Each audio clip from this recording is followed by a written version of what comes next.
Le port Galice, comme le port Vauban, est géré par la Chambre de commerce et d'industrie à la suite d'un appel d'offres. Dans sa mission, il veut faire le port du 3e millénaire. Et il a qualifié ce port de bleu, blanc, vert.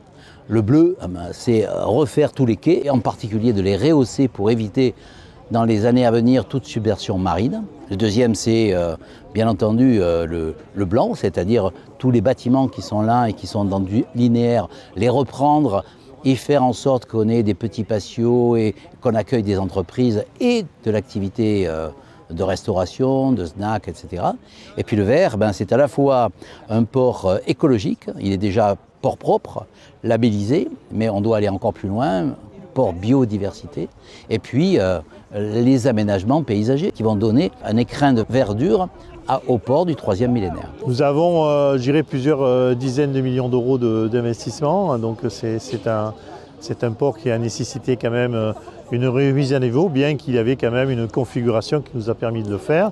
Nous avons trois, je dirais, gammes de travaux.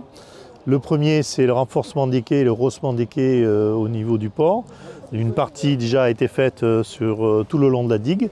Nous avons une étape aussi qui va être réalisée à partir de fin de cette année et d'année prochaine.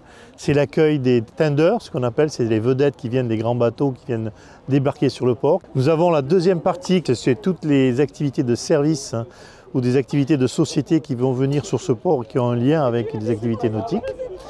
Et nous avons la troisième partie, qui est la partie en hauteur, qui va donner une perspective sur le port et un réaménagement total de cet espace qui n'était pas voué à être un jardin ni être un promontoire. On l'a transformé en tant que tel, pour avoir tout un ensemble de perspectives sur le port et sur la Méditerranée. Ça va offrir aussi aux plaisanciers des prestations qu'il était en droit d'attendre dans la ville d'Antibes-Juan-les-Pins et sur ces deux ports qui sont le premier espace de plaisance européen. Donc il fallait qu'on hausse le niveau, à la fois pour des prestations de qualité pour les usagers et aussi pour un environnement agréable pour ceux qui le visitent. C'est toujours agréable de visiter un port.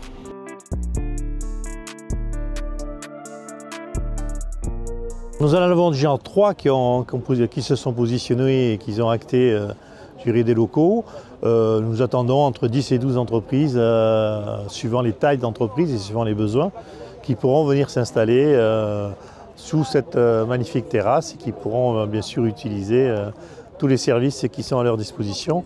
Nous avons fait quelque chose de très fonctionnel et d'homogène et qui permet aussi d'avoir une typicité avec une façade bois, enfin avec un côté un petit peu chic qui nous permet d'avoir un qualitatif qui a été mis en avant sur toutes les constructions.